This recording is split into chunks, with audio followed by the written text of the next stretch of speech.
Hello guys, welcome back to the channel. मेरा नाम है पीयूष और मेरे साथ में है रिया। आज हम एक बार फिर से आपके लिए एक बेहतरीन सा वीडियो लेके आए हैं जो कि जुड़ा हुआ है भगवत गीता से। इस वीडियो का टाइटल है द ट्रुथ ऑफ ऑस्कर्स और इस वीडियो का लिंक आपको मिल जाएगा डिस्क्रिप्शन के अंदर। अगर मैं आपको कहूँ कि महाभारत का युद्ध अभी भी चल रहा है तो क्या बोलेंगे आप? है ना शॉकिंग। तो इसीलिए इस वीडियो में ये जानेंगे कि क्यों है ऐसा, क्यों कह रहे हैं कि महाभारत का युद्ध अभी भी चल रहा है। तो चलिए स्टार्ट करते हैं वीडियो को, जानते हैं उन सारी बातों के बारे में। चैनल पे अगर नए हैं तो प्लीज़ चैनल को सब्सक्राइब करना बिल्कुल ना भूलें। वीडियो अच्छा लगे तो प्लीज़ लाइक कीजिए, अपने दोस्तों के साथ में, अपने रिश्तेदारों के साथ में वीडियो को शेयर कीजिए। स्टार्ट करते हैं इस वीडियो को और देखते हैं। Now I am become death, the destroyer of worlds. America के well known physicist Julius Robert Oppenheimer का ये फेमस कोट असल में भगवत गीता के 11वें अध्याय का 32वां श्लोक है। मैं अब काल बन गया हूँ जो तीनों लोकों का विनाशक है। कहते हैं ओपेनहाइमर भगवत गीता से काफ़ी प्रभावित थे। भगवत गीता एक ऐसा ग्रंथ जो साइंटिस्ट के लिए भी एक मिस्ट्री बना हुआ है, जिसे आप जितनी बार भी पढ़ोगे उतनी बार सरप्राइज हो जाओगे। अर्जुन आज भी कुरुक्षेत्र की भूमि पर खड़े भगवत गीता सुन रहे हैं। वैसे तो महाभारत का युद्ध हजारों साल पहले द्वापर युग के अंत में खत्म हो चुका है, पर अगर आपसे ये कहा जाए कि महाभारत का युद्ध आज भी चल रहा है तो 1957 में जब फिजिसिस्ट ह्यू एवरेट ने पहली बार ऑल्टरनेट रियलिटीज़ और मल्टीपल यूनिवर्सेस की बात की, तभी से साइंस की दुनिया में मल्टीवर्स की थ्योरीज को बढ़ावा मिलने लगा। पर भगवत गीता के कुछ अध्यायों में इस पर पहले भी बात हो चुकी है। ये पूरा विश्व और इसमें बसने वाले सारे ब्रह्मांड मेरे अस्तित्व का एक छोटा सा हिस्सा है।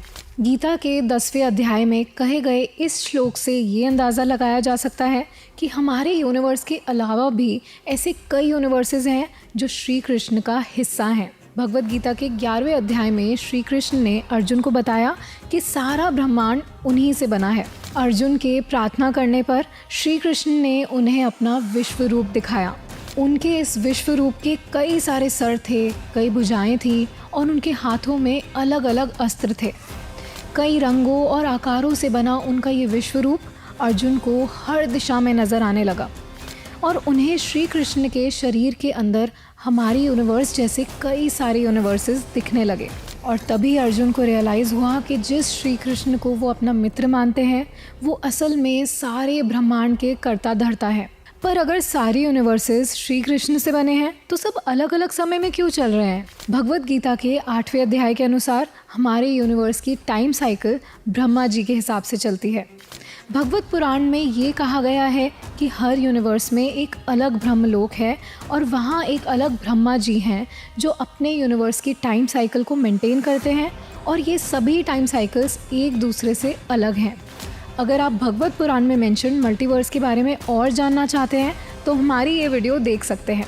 वेदों के अनुसार ब्रह्मांड या यूनिवर्स के क्रिएटर ब्रह्मा जी को माना जाता है, पर ब्रह्म संहिता के अनुसार ब्रह्मा जी से ऊपर भी एक सुप्रीम एनर्जी है जो हैं श्री कृष्ण, जिन्हें द अल्टीमेट क्रिएटर माना जाता है।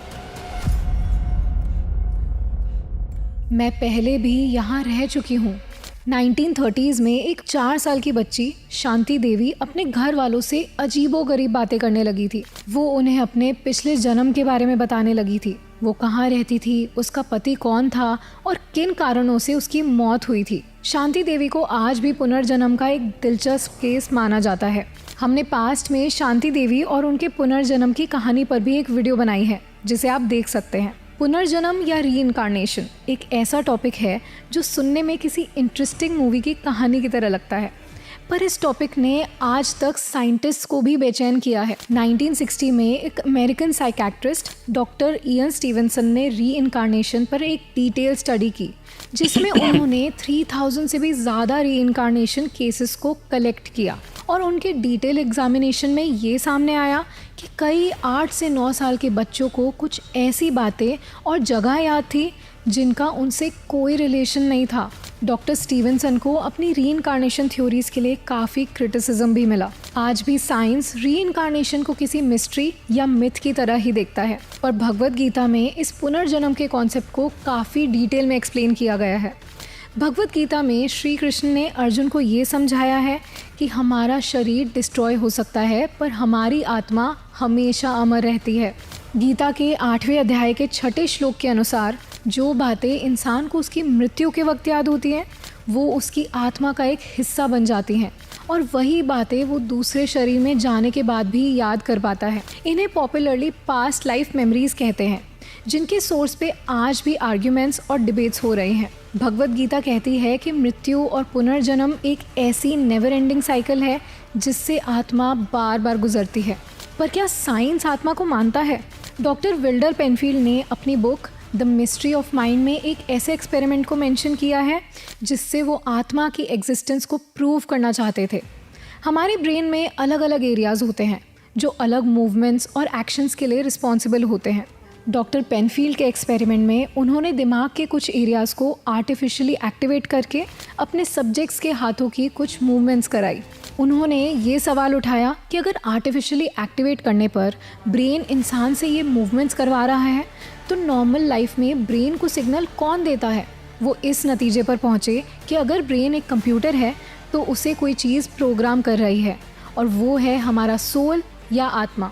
भगवद गीता में ये क्लियर किया गया है कि पुनर्जन्म मृत्यु के बाद का एक ऐसा सच है जिससे इंसान मोक्ष पाने के बाद ही छुटकारा पा सकता है।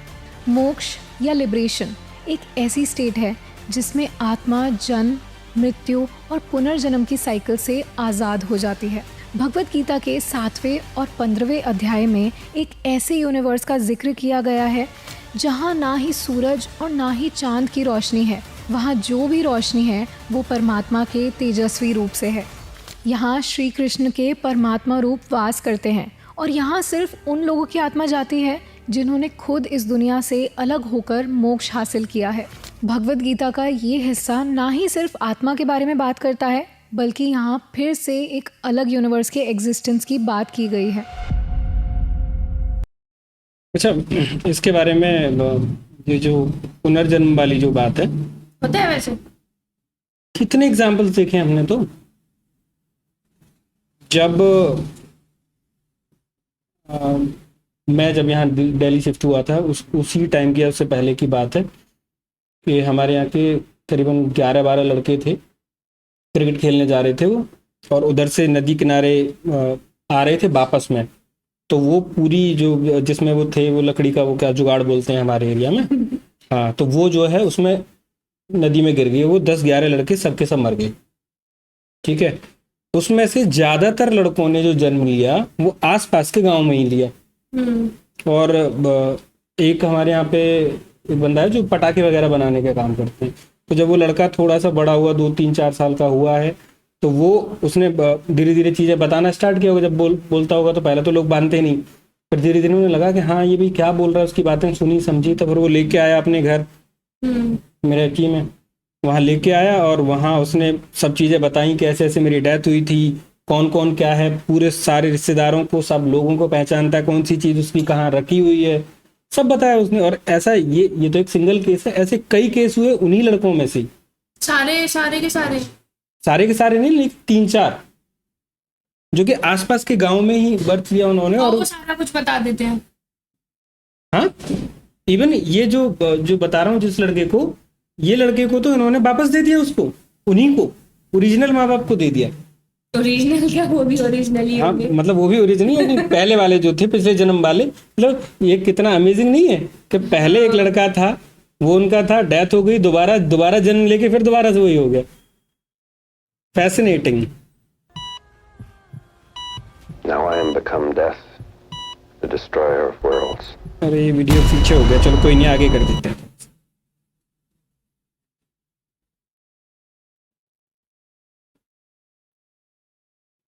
जिसमें उन्होंने 3000 से भी ज़्यादा इन्हें पॉपुलरली उन्होंने ये अध्याय में एक ऐसे यूनिवर्स का जिक्र किया, यूनिवर्स के एग्जिस्टेंस की बात, बल्कि हमारे फ़ोन की स्क्रीन की तरह यूनिवर्स के एग्जिस्टेंस की बात की गई है।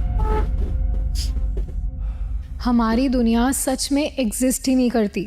जिस आकाश से हम घिरे हुए हैं वो आकाश नहीं, बल्कि हमारे फ़ोन की स्क्रीन की तरह एक कांच है, और हम एक सिमुलेशन यानी नकली दुनिया के कैरेक्टर्स हैं जिन्हें कोई कंट्रोल कर रहा है। 2003 में फिलोसोफर निक बॉस्ट्रॉम ने ये सिमुलेशन थ्योरी प्रपोज की थी, जिसके मुताबिक हमें कोई future society of aliens control कर रही है, और हमारी ये दुनिया हकीकत नहीं बल्कि एक इल्यूजन है। बट सरप्राइजिंगली इस इल्यूजन की बात कई सेंचुरीज पहले हमारे वेदों में हो चुकी है, जहाँ इसे माया कहा जाता है। माया एक छलावा, कुछ ऐसा जो असल में एग्जिस्ट ही नहीं करता।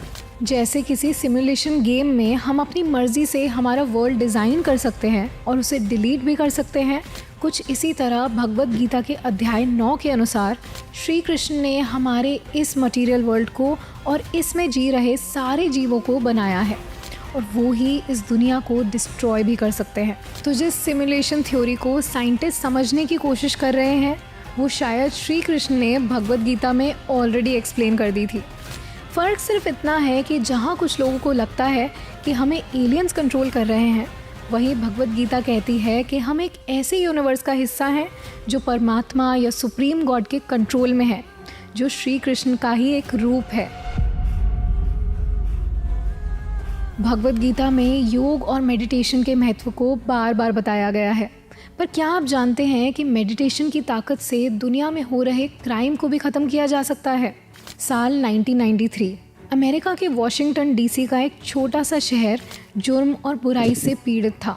जहां एक तरफ शहर की पुलिस क्राइम्स को कम करने की कोशिश में लगी थी, वहीं कुछ साइंटिस्ट ने यहां एक एक्सपेरिमेंट करने का सोचा, the transcendental meditation and TM Siddhi programme. इस एक्सपेरिमेंट में उस छोटे टाउन के 4000 लोगों ने पार्ट लिया और इनसे 6 हफ्तों तक मेडिटेशन करवाया गया। इसके रिजल्ट्स हैरान कर देने वाले थे। 6 हफ्तों के अंदर उस जगह का क्राइम रेट 23% कम हो गया। भगवद गीता भी हमें यही सिखाती है। भगवद गीता के अध्याय 6 में कृष्ण भगवान ने बताया है कि जब आप ध्यान करते हो तब आप अपनी सारी बुरी भावनाएं जैसे दुख, क्रोध, अहंकार को मात देकर अपने ट्रू सेल्फ को पहचान सकते हो। जिस पावर ऑफ मेडिटेशन का इम्पोर्टेंस साइंटिस्ट 20th सेंचुरी में सिखा रहे थे, उसे हमारे ग्रंथों ने कई हजार साल पहले ही बता दिया था। हमारे स्क्रिप्चर्स में कई ऐसे राज छिपे हैं जिन्हें जानकर ऐसा लगता है कि इनमें ना जाने कितनी ऐसी नॉलेज है जो अभी भी अनडिस्कवर्ड है। अगर आपको भी भगवद गीता से जुड़े कुछ ऐसे फैक्ट्स पता हैं तो हमें कमेंट्स में ज़रूर बताना। अगर आपको ये वीडियो पसंद आई तो इसे लाइक और शेयर ज़रूर करें, और ऐसी ही अनदेखी, अनकही और अनसुनी कहानियों के लिए राज को सब्सक्राइब करें। See you in the next video.